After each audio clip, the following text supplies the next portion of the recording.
Okay, I think we're good to go. Hi everybody, Debo here.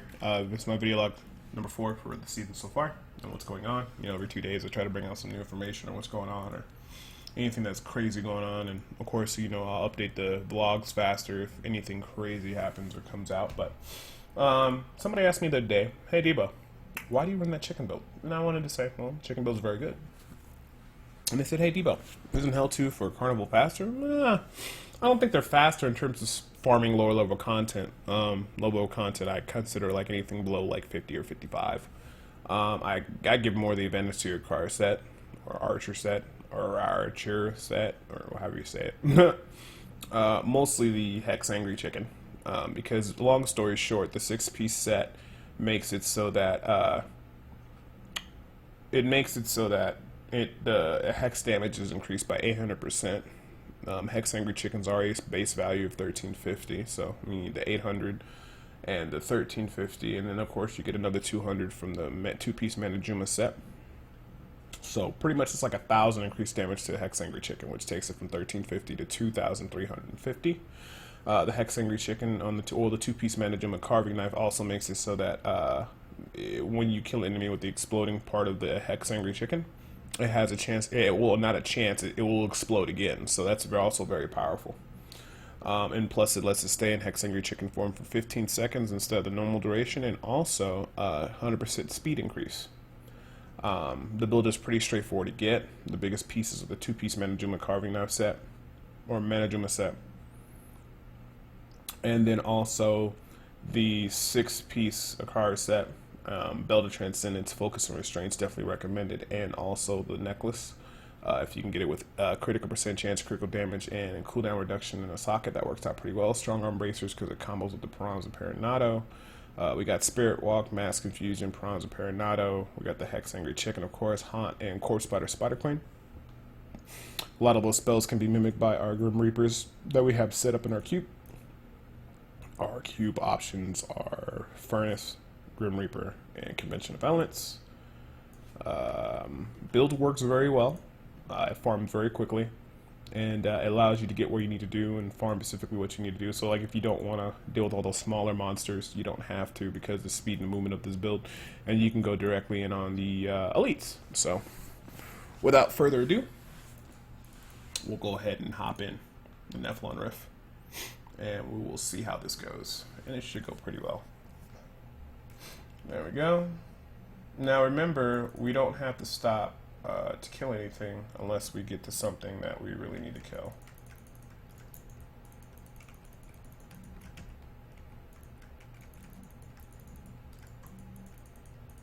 Oh, we're only at 30 frames. You know what I might do? I'm gonna switch over to my normal thing, how I usually have it. Alright, cool.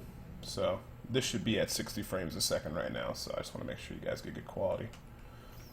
The main thing what I do with this build is I kind of just skip most of the mobs unless it's like a big mob. Like with right here, I'll go ahead and explode because I can get a reset with my Graven Justice. But just to go to elites, I use this to get my Death Breaths. I can bank a good amount of Death Breaths per hour. I'm going to have to calculate how many I can get per hour and share the speedrunning build. I really like it because, like I said, once you get a good gear set, you can do a lot of work. You can put out a lot of damage, and the movement speed's incredible, and the rate in which you can farm stuff is also very nice. And the pieces are not too hard to get. I think one of the hardest pieces might be the Furnace. That's about it. Everything else is pretty reasonable.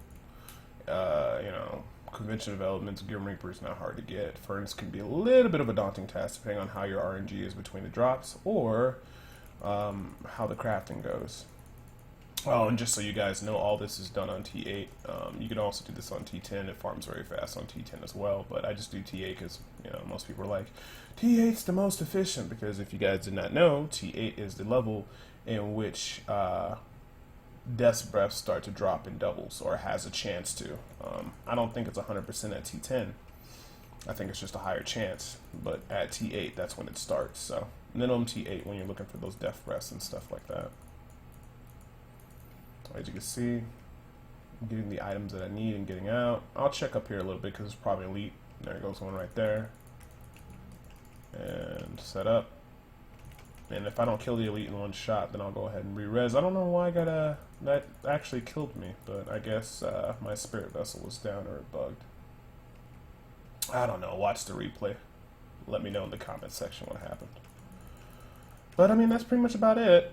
The build kills very fast, has a real good movement speed, and when you have high mob density, it's very dangerous. That's why I still think it beats out Helltooth and Carnival. So not that those builds, you know, are less or inferior to this build. I think this, you know, at higher levels, you go to Carnival or you go to Helltooth. But at lower levels, the reason why this build is so good because it's so fast and it can the chain explosions, the mob density, and you know, just basically getting through certain content fast. You know. When you just want to get your death breaths on, or you just want to run through the torment levels real quick, get your, get your greater rift keys and stuff. I know I was able to get a lot of keys this way. I was able to get a lot of the death breaths this way, just because the Hex Angry Chicken, the movement speed, and the explosion and everything like that. And if you play it correctly, it can get a lot of stuff done in a small amount of time. Like I said, I skip most of the mobs unless they have a big mob clumped together. And then, you know, when I find the elite, then I'll, you know, stop, set up everything, and then usually explode and, you know, get on to the next mob. This is actually a very good map right here.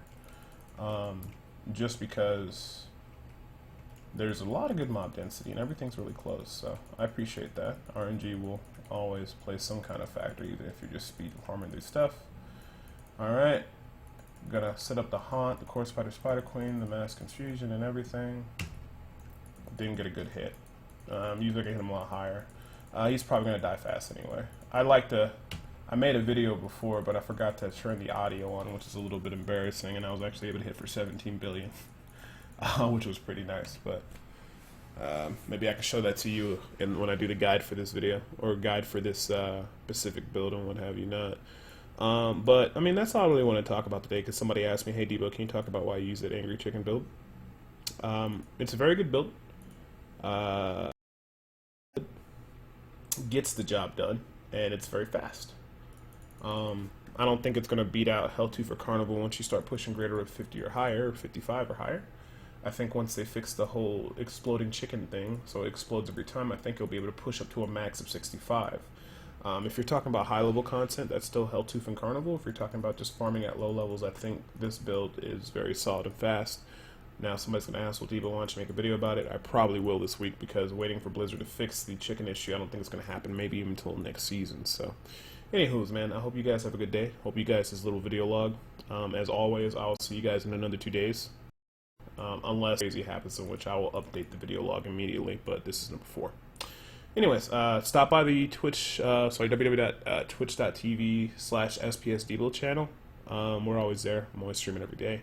We do carry runs on a regular basis. Come get helped out. Doesn't matter if you're on EU, if you want to make a character on North America. The community name is SPS Debo. We're more than welcome to help you out and carry you, or if you just want some people to play with. Even if you're not in my group, there's plenty of people in the community that will help you out. And if you have any questions or just want to be entertained, stop on by, man. As always, I appreciate you guys' support. Thank you guys for watching these videos. Like, subscribe, all that good stuff. Share it with your friends, and I will see you guys on the next vlog. Take it easy.